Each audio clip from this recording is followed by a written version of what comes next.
Hi, everyone. This is me, Sandy from Real Progressives, and I am here with Brian Nowak, who was the big cheese, the guy that led the Buffalo for Bernie movement. He did a phenomenal job, and he was also a delegate. And we hooked up in Philly, and we talked about doing this interview so you could get some first-hand information from someone who was there, not just outside like I was. Brian is also very strategic. He's looking at the future, and he has his Jill button on. So I'm going to turn it over to Brian. We're going to talk about first, Brian, how you actually got into the movement. And I'm going to let you speak. Sure. Well, I'm a recovering cynic. So I'm somebody that has always cared about left-leaning causes, and when Sanders got in the race, I knew what I was doing with the next year of my life. He's somebody I was following ever since I started college. So as soon as he got into the presidential race, I was all in for helping Bernie. And I was working full-time before that. By the end of the primary, I was working a day a week and just volunteering full-time for the Sanders campaign. We got pretty close to winning here in Erie County within 2,000 votes. That was after they counted absentees. Before that, we were within 1,000 votes on election night. So we did a pretty good job of getting our people out of here on the ground, telling people about Bernie, and knowing where our votes were and what we had to do to make a difference there. So, Brian, do you think some of the things that you did could be translated into a campaign for Jill? Just before we go into the delegate experience, that just popped into my mind. Some of the activism and the coordination that you put into the Sanders party. What do you think? I think that it could. For me, my focus is on state and local races at this point. I'll be casting a vote for Stein in November and probably going to give her some money, and depending on how the race is going, maybe do some volunteer work. But what's important to me right now is we've got state assembly races here, state senate race. There's a race for district attorney that I think is crucial, and we've got a great candidate in Mark Sasha that would make a real difference on getting more open, transparent, and honest results out of the DA's office. And then there's things that are even lower, like state committee races, local committee races. There's a lot to work on there. So the presidential race, now that Sanders isn't a candidate anymore, it's relatively low on my radar, because the change comes from the state and the local level. Oh, absolutely. But certainly people that want to get involved in any other presidential campaign, the kind of organizing that was being done with the Sanders campaign could be translated to these other campaigns. Raising money is the same way. The door knocking. You can get information from your local board of elections to organize phone banks. You don't necessarily need access to all the latest and greatest as far as tech goes, and voter rolls and things like that. You could do something relatively low tech, reach out to voters that have a history of voting, and really get them on the side of your candidate. That's really good, because I've been saying in the couple of live streams I've done that I'm getting active, and more so than I was with the Sanders campaign. And if I can do it, I'd like others to get out there and get involved. So now what I'd like to ask Brian is about the experience, in Philadelphia. Like, I'm sure all of us would like to know. Tell us about how it was, the fundraising and the hotel rooms, the whole thing. Be very interesting. Right. Well, once the election was held here in April and we elected some Sanders delegates, we won about 50% in Erie County. In the 26th congressional district, in the 27th, we won about 55% of the vote, so we got half of the delegates there too, 3 out of 6. So we had to raise money for 6 delegates. One of them wasn't going to stay in the hotel, so we didn't have to raise funds for that delegate. But the other 5 needed to raise some money, so we set up some GoFundMes. We had a couple fundraisers where we did personal invites, a lunch. Some, we had a fundraiser in a bar, and we asked friends and family for money too. We ended up raising just about everything that we needed to pay for our trips to Philly. But the hotel rooms were, let's say, between $450 $500 a night. So for the 5-day stay, we're looking at $2,500 per person if they all stayed individually in hotel rooms. What we ended up doing was sharing, reduced costs significantly, and because of the funds that we raised in sharing hotel rooms, we didn't have to dip into our pockets. And Wow. If anybody That's impressive. that donated money to us to go to Philly's watching, thank you. Very much appreciated. We had whether it was $5 or $100, every donation added up. They were all helpful. Thanks so much for that. I donated too. Yeah, I appreciate it. Yeah, and that money covered our expenses. But the hotel rooms are probably half the cost of that any other night. Even though those rooms were expensive, on the flip side, we were getting breakfast served to us every morning. There was more staff on deck for the hotels.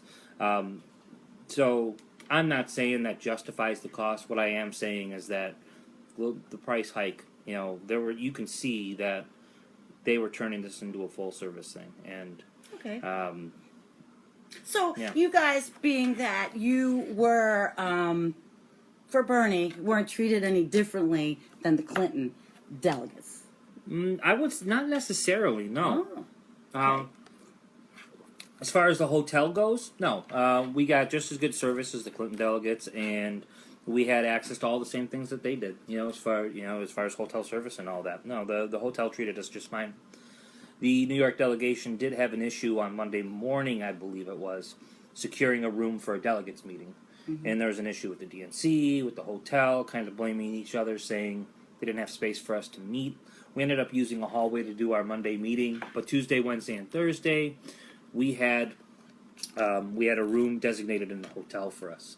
So that was an issue. It was a little more difficult for the Sanders delegates to get organized before going to the convention because of that. But it's hard to say who was the root of that problem. Did you think that they were taking this, the DNC was taking it seriously? That Sanders delegates were being taken seriously in the beginning? Let's really hear this. Yeah, that's hard to say because opinions vary in the DNC. You have people like, before she stepped down, Tulsi Gabbard, R.T. Rybak. They're people that were welcoming the Sanders infusion into the party. You have people that were more neutral. Specific names don't come to mind. And then you get people like Wasserman Schultz and Barney Frank, who were very much Clinton partisans. And they wanted nothing to do with the Sanders people coming into the party. Mm-hmm. They liked that there were more voters for Democrats, but bringing the kind of independent energy in, they didn't seem to be a fan of that. So it really depends on who you were dealing with on a day-to-day basis. I don't have to say anything here about the email leaks and all that, so you get the impression that, unfortunately, standard practice in the DNC was, holding the Sanders campaign down and trying to stop the growth of that movement.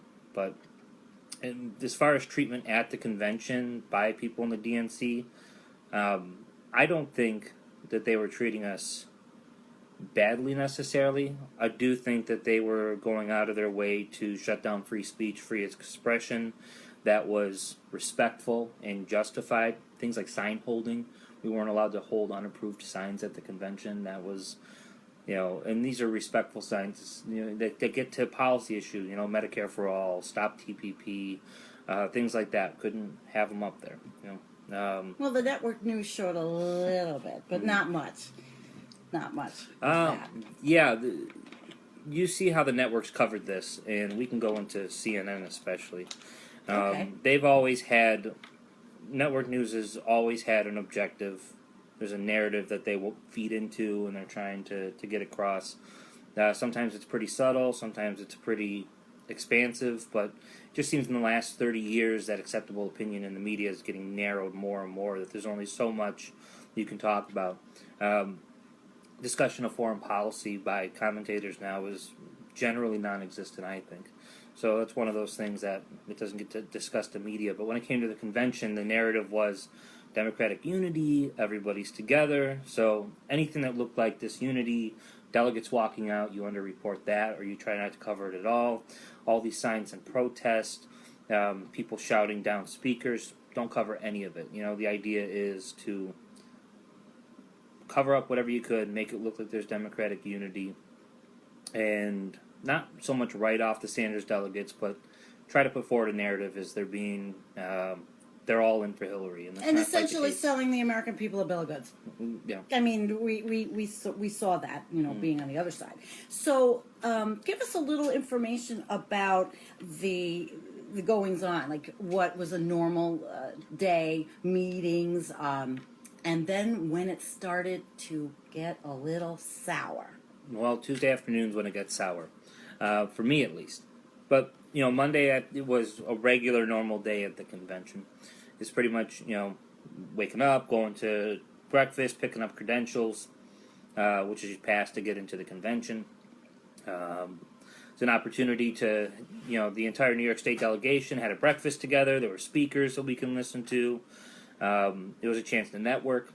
From there, it was on to workshops or meetings. Nothing was required. It was whatever the individual wanted to do, and there's a lot going on. So if you were interested in, let's say, the socialist convergence that was going on at the DNC, there were meetings all day long for that in the afternoons. There were workshops the DNC put on. The Sanders campaign had their workshops. Independent groups were doing workshops in, let's say, churches or community centers all over Philly. There's a lot going on if you had those contacts. We did see that. Kia and I, in fact, were at the DNC downtown, and we were going. We got our credentials to go in for training, and then we were told, nope, we got to go uptown because there was a lot of things happening. So, my one next question would be then, did you partake in any of the Sanders workshops? Yeah, there was a talk on stopping the TPP and Medicare for All. I was in attendance at both of those. A lot of the stuff that I was already aware of, but it was just a chance to get a sense of what national organizers are doing to bring more attention to the issues with the TPP and to get on message with working for Medicare for All. And there were Sanders delegates from all over the country in the room, which was great. From there, Sanders talked to his entire delegation, all 1850. How did that around 12:30? Oh, it was a nice rally. It was a big, Ruha speech. It was what he said was expected too. It was pretty much, excuse me. It's pretty much, we did the best we could. Thank you for your support. We made a lot of progress. Now we have to line up behind the Democratic nominee, which, if you were in that room, you heard a lot of booing. There's a lot of people that were unhappy to hear that. I'm sure. So, and that was something that was mentioned in passing in the news, that Sanders got booed by his own delegates for suggesting they vote for Clinton. After that, things calmed down a little bit. Sanders wound up his speech, and it was a little bit of downtime for us to get food, make plans for the rest of the day. We were in the Wells Fargo Center maybe by 3:30 on Monday. Mm-hmm. And that, the convention itself, that's what's on TV, is pretty much a pageant. So it's a pageant. I haven't heard it described like that. That's an interesting analogy. That you have all the delegates in their seats, anyone that's invited to watch, and that's what it is. You're pretty much watching a series of speeches, and that's all well and good. The role of conventions now is a lot different than it used to be. You go back 50, 100, 150 years, the conventions is where real work was done. There would be some floor debate over the platform. Sometimes the candidate wasn't decided, so you would have repeated votes on who's going to be the nominee. A lot of that stuff gets settled now through the primary process, so by the time you get delegates to the convention, they're pretty much there to network, watch a series of speakers, clap, go home for the night, and lather, rinse, repeat for the 4 days that everyone's in town, and then you go on to the presidential campaign from there. Okay, well, Brian, we did hear the situation involving seats for sale. And I really would like to know the truth about this, because there were so many different things, and of course the meme with the Craigslist. Yeah. So could you give us a little bit of background on what happened there? Well, So pretty much Monday is watching a series of speeches. I'm in the convention. Tuesday was the vote for Sanders on the convention floor. Did the roll call state by state. As expected, Hillary Clinton won the nomination after that. We did our actual voting in breakfast or at delegate meetings, or, even up until the moment where, the voting was finished, we had whips from each of the state delegations that were making sure that everybody recorded their votes. After Clinton won the nomination on the vote, a bunch of delegates walked out. I'd say at least 300, as many as 700 left. 500, maybe more than that, is a totally reasonable number. So the rest of Tuesday, you've got a bunch of empty seats all over the Wells Fargo Center because the Sanders delegation walked out to join in the protest in FDR Park. With us! Or they went to the City Hall, or they just went home, or like, screw it, I need a drink. Wow. You had a few people like, I just want to get drunk now. And they knew this was coming, Was there crying? There's a fair share of crying. You get people that pour their heart and soul in for a year into this. Absolutely. I signed on. We did. Yeah, I signed on to the Sanders campaign thinking it was going to be a decent protest campaign to bring up some issues and to draw attention to some of the problems in the country. I never thought in my life that he'd end up going to the convention with 1,850 delegates. So beyond my wildest dreams, I had no reason to cry or to be upset about what we did. We got damn close. But yeah, there were a lot of upset people. So the rest of Tuesday was protests, demonstrating, people leaving. Wednesday is where the seat filling starts. And there's, the meme going around with the Craigslist ad of people being paid to fill seats. I can't speak to that with any authority. I didn't see any evidence of that. And the kind of people that were filling seats, from what I was aware of, they were guests to the convention, friends of family, friends of Congress people, so on and so forth. That's not to say that it didn't happen. I just, I don't see anything to say that it did. It's very well that could have been something that someone else posted on Craigslist. But I will say that there were seat fillers for sure. Whether or not they were paid is a whole different thing, because starting Wednesday morning, or Wednesday afternoon rather, Sanders delegates were having a hard time getting seats in the convention. I went in myself around 5 o'clock to grab a seat with one of the other delegates, and we were told there were no seats. Now, no problem for us on Monday and Tuesday, but come Wednesday, there's no seats for us. It's very interesting. A little suspect. Yeah, a little suspect. And, to the credit of the floor managers and people at the DNC, they said they were going to find us a seat, but I had no interest in that. It was apparent that they had seat fillers, and they was just trying to save face for television to make it look like everything was okay. It certainly wasn't. Amazing. Yeah. So then, the seat fillers, we saw banners hanging over the back of the convention hall. Right. Was there a lot of that? And how did they get those things in? Obviously, they're contraband. That's a great question. We had to sneak signs in. So Monday I brought in a Stop the TPP sign. It's just fold it up as small as you could, tuck it into a waistband.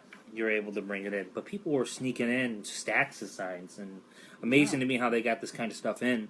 But we were able to get a lot of Bernie signs in, a bunch of Stop the TPP signs, banners, things like that. Monday, the DNC wasn't too hard on us for, as far as getting things in like that. If they were seen, they'd be confiscated. But, come Tuesday, Wednesday, even Thursday, the DNC was much tougher on making sure that the only signs there were the approved signs, that delegates were being threatened with getting their credentials stripped just for bringing in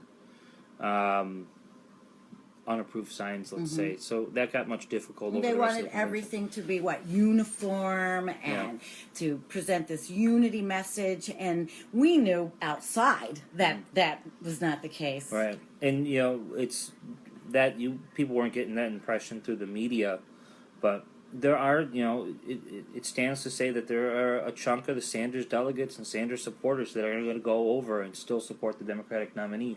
I say this regardless of whether it's, local radio, national press, whoever it is that I'm talking to. The Sanders supporters are diverse. You're going to get a chunk that'll go over to work for the Democratic nominee, some that are going to be backing Jill, some that are even going to go over to Gary Johnson, some people that are just going to stay home. Mm-hmm. And the most important thing I think we can do is accept the division that's there, encourage people to stay active politically, do our best not to belittle each other, and whatever we're doing is building for the long term, keeping people involved, training them how to run for local office, support local candidates, get people on the ballot, how to raise money, how to run phone banks, how to distribute effective literature, all these kind of things, instead of getting into endless theoretical discussions, which are important.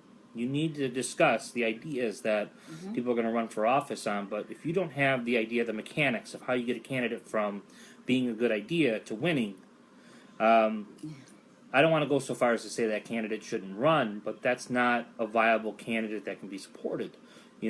Protest votes, there's a place for them, but the mechanics of running state and local elections are so important, and anybody watching and anybody that was involved in the Sanders campaign has got to stress that with people that they're working with.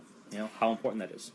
Brian, this is interesting. I'm looking at questions, and Cheryl Ann Murphy wrote in, I have to wonder those that abandon Bernie, like Mr. West, if they just want to win more than do right. How do you respond to that? They just want to win more than do right. Yeah, that's what she said. I don't think I quite understand the question. If the idea is getting to voting for Stein as a protest vote, or as to just doing what makes you feel good, in my view, voting for the Green Party in New York State is a matter of getting the Greens closer to federal funding. You get a certain percentage of the vote, and you get federal funding. Now, if we're in a place like, let's say, Ohio, Florida, you certainly make the case that voting for the Democratic nominee would be strategically beneficial. And think of it as choosing the enemy you want to fight. Do you want to fight an enemy that will resist you 50-60% of the time, or do you want to go after an enemy that you're going to be fighting tooth and nail for every single solitary policy? And that's for the viewer to decide and cast their own vote. I'm not going to tell people for the presidential race who they should or shouldn't vote for. Who I support's clear at this point, and I'm just going to leave that off the table. But it's really about both are important. I think both are important. Doing the right thing and winning. And making sure that the people that are being supported and casting actual votes are people that, even if they're not on progressive left side causes all the time, that you can get some victories out of them, and you have a local organization and local groups that can hold their feet to the fire and really get good things done in off years. The real test of what we're doing here is going to be 2018 with the midterm elections, to see how effective we are really organizing people on the ground at winning off-year congressional races, state senate races, governor's races. New York's governor's up in 2018, and I'm sure that people on the left are going to have real interest in how to get a progressive candidate to challenge Cuomo and hopefully beat him. All those kind of things, Absolutely. That is, 2018 I think is going to be a big thing to work towards. I also agree with you about the ground floor activism to get these people in our districts, the Berniecrats, in. And we're starting it in our community. What are the efforts being made up here in Erie County that we talked about? Good question. What we're doing here in Erie and a few other counties is the people that worked on the state Sanders campaign. We're going to work on building a statewide organization of Sanders supporters and people on the left that are going to be sticking together for the long term to work on these state and local races and to work on activist causes, things like that. So the thinking for us that are in the 26th and 27th districts is we want to form a political club that is grounded in the Democratic Party, that is encouraging people to register as Democrats and be active in their local Democratic parties. At the same time, we full well understand that people may not want to be involved in the Democratic Party. So from there, we're encouraging them to register in the Green Party. If they're in a state with the Working Families Party, to do that. So in the case of New York, we've got the Working Families Party. If they want to register as an unaffiliated voter, that's okay too. And our political club is going to work with people that are registered Greens or Working Families people to build a left coalition, because what happens typically is you get these presidential campaigns and then the left breaks up. So the idea of this political club we're forming in these 2 congressional districts is going to be to guard against that, to encourage civic participation, political involvement, regardless of the party that they're in. Because come 2018, 2020, if we have candidates on the state and local level that, let's say they're running as Democrats, we've got this political club that can support them. If we've got a Working Families candidate that's also running on the Democratic line, this club can support that person. And the idea is to keep as many people working for candidates active together